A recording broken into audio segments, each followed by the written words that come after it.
दोस्तों, आज हम सब लोग गुरु गोविंद सिंह जी के साहिबजादों और माता गुजरी देवी जी की सुप्रीम शहादत, माता गुजरी कौर जी की सुप्रीम शहादत को नमन करने के लिए इकट्ठे हुए हैं। हम पूरे दिल से उनकी शहादत को नमन करते हैं और मैं समझता हूं कि शायद मानव जाति के पूरे इतिहास में, केवल भारत नहीं पूरी दुनिया के इतिहास में इस किस्म की शहादत की दूसरी मिसाल देखने को नहीं मिलती है।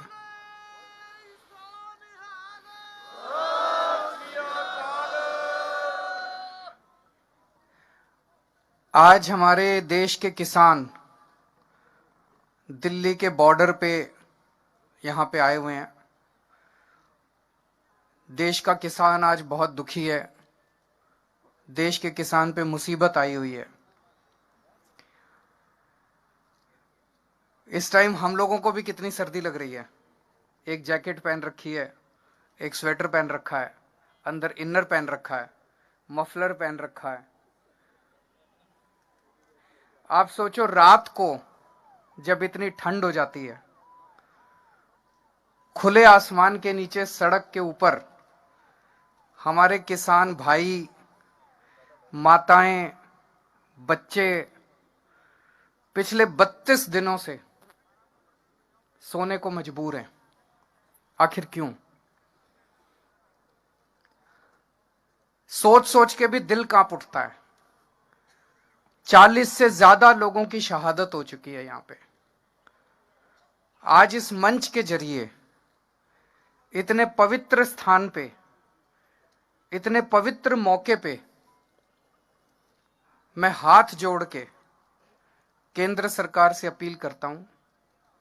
ये अपने ही लोग हैं, हमारे ही लोग हैं, हमारे भाई हैं, हमारी बहनें हैं, हमारे बुजुर्ग हैं।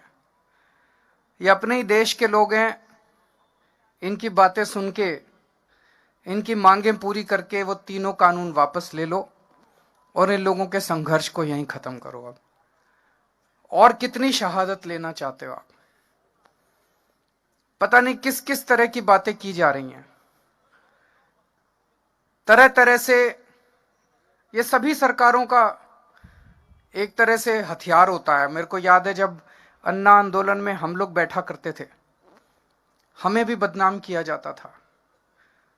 आज किसानों को कहा जा रहा है आतंकवादी हैं, किसानों को कहा जा रहा है राष्ट्रद्रोही हैं। अरे, किसान आतंकवादी हो गए और किसान राष्ट्रद्रोही हो गए तो तुम्हारा पेट कौन भरेगा? तुमको रोटी कौन देगा उसके बाद? 70 साल से किसानों को, अपने देश के किसानों को सबने धोखा दिया। सारे नेताओं ने धोखा दिया, सारी पार्टियों ने धोखा दिया। किसानों ने केवल और केवल धोखा देखा है अभी तक। सारी पार्टियां कहती थी तुम्हारे लोन माफ करेंगे, किसी ने लोन माफ नहीं करे। सारी पार्टियां चुनाव के पहले कहती थी तुम्हारे बच्चों को नौकरी देंगे, किसी ने नौकरी नहीं दी। अब ये तीनों कानून लेके आए हैं। इन तीनों कानूनों के जरिए अब ये इनकी खेती भी छीनना चाहते हैं। किसान के पास खेती के अलावा तो कुछ होता नहीं है। उनकी खेती भी छीनना चाहते हैं। उनकी खेती भी उठा के बड़े बड़े 2-4 इनके पूंजीपति दोस्त हैं, उनको देना चाहते हैं। अगर खेती भी चली गई किसान की तो फिर वो कहां जाएगा? और तो तुमने इनके लिए कुछ करा नहीं। खेती करता है बेचारा किसान। खेती भी चली गई तो किसान कहां जाएगा फिर? तो जितने किसान, आप सोच के देखो, इतनी ठंड में अपने घर के बुजुर्गों को और बच्चों को लेके जितने किसान बैठे हैं, वो अपने सर्वाइवल के लिए बैठे हैं। क्योंकि अब आर पार की लड़ाई बन गई है। जब खेती भी चली जाएगी और खेती पे बड़े बड़ी कंपनियों का अधिकार हो जाएगा तो किसान के पास कुछ भी नहीं बचेगा। तो अपनी खेती को बचाने के लिए बैठे हैं। अभी केंद्र सरकार ने, इन्होंने अपने सारे बड़े बड़े नेताओं को उतार दिया मैदान में। इन्होंने सारे मंत्री उतार दिए, सारे इनके मुख्यमंत्री उतार दिए इन्होंने मैदान में। आके भाषण दे रहे हैं इस कानून से किसानों का फायदा है। इसके कारण मैंने इनके सारे भाषण सुने, अभी तक मेरे को एक भी नेता इनका नहीं मिला जो इस कानून का एक भी किसानों को क्या फायदा होगा ये बता सके। आप भी सुन लेना गूगल पे जाके, यूट्यूब पे जाके। जितने ये बड़े बड़े नेता आते हैं सारे क्या कहते हैं? कहते हैं जी हम बताएंगे क्या फायदा होगा। बताओ जी। कहते हैं इससे आपकी जमीन नहीं जाएगी। तो ये कोई फायदा हुआ? जमीन तो है ही आज हमारे पास। इससे आपकी एमएसपी नहीं जाएगी, तो ये कोई फायदा हुआ? इससे आपकी मंडी नहीं जाएगी, ये कोई फायदा हुआ? तो फिर कानून क्यों लाए हो? कानून फाड़ के फेंक दो। आज भी नहीं गई, कानून फाड़ के फेंक। तो इनको कोई फायदा नहीं बता रहे, वो कह रहे कोई नुकसान नहीं होगा, किसानों का कोई नुकसान नहीं होगा। तो फायदा किसका होगा? फायदा उनका होगा। ये साफ जाहिर है कि किसानों का कोई फायदा नहीं है। फिर एक फायदा बताते हैं। ये क्या फायदा? कहते हैं अब किसान मंडी के बाहर पूरे देश में कहीं भी अपनी फसल बेच सकता है। बताओ जी कहां बेचें? मैंने पूछा इनसे, मैंने कहा अभी बिहार में मंडी नहीं है, 800 रुपए क्विंटल बिक रहा है वहां पे फसल, तो आप यही बता दो 1850 एमएसपी है, 1850 से ज्यादा दाम पूरे देश में कहां बिक रहा है जहां हमारा बिहार और उत्तर प्रदेश का किसान जाके बेच ले? कोई जगह बता दो। मंडी के बाहर तो आधा दाम मिल रहा है, मंडी के बाहर तो 50% दाम भी नहीं मिल रहा। तो ये तो कोई फायदा नहीं हुआ। तो फायदा एक भी नहीं बता पा रहे ये लोग किसानों को। फायदा केवल और केवल पूंजीपतियों को है।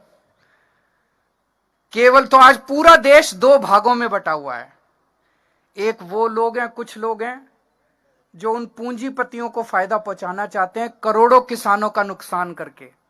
एक वो लोग हैं जो किसानों के साथ खड़े हैं, और 4-5 पूंजीपतियों को नुकसान हो जाए तो क्या फर्क पड़ता है? अगर करोड़ों किसानों का फायदा हो रहा है तो उसके साथ खड़ा है देश। एक ये आरोप लगा रहे हैं किसानों को गुमराह किया जा रहा है।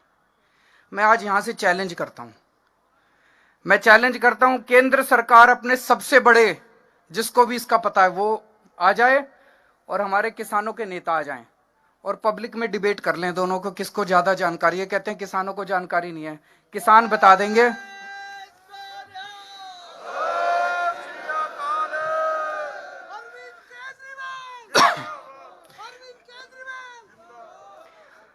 मैंने किसान जत्थेबंदियों के जितने नेता हैं, मैंने इनके भी सारे वीडियो सुने हैं। इतने शानदार तरीके से आपको संविधान समझा देते हैं। इनको सारा संविधान पता है, इनको सारा कानून पता है। मुझे पूरा यकीन है जितना इनको पता है उतना तो इनके मंत्रियों को भी नहीं पता होगा। तो मैं आज चैलेंज करता हूं, एक बारी दूध का दूध पानी का पानी भी हो जाएगा कि इनके जितने, जो भी इनके सबसे बड़े मंत्री हैं जिसको सबसे ज्यादा इसकी जानकारी है, वो आ जाएं और हमारे किसान नेता आ जाएं और पूरे देश के सामने आमने सामने डिबेट हो जाए। पूरे देश को पता चल जाएगा ये कानून कितने खतरनाक हैं और ये कानून कितने गंदे हैं। तो मैं आज उम्मीद करता हूं इस पवित्र स्थान से कि केंद्र सरकार और किसानों की शहादत ना करवाए। 40 से ज्यादा किसान शहीद हो चुके हैं और अब इनकी आर पार की लड़ाई है।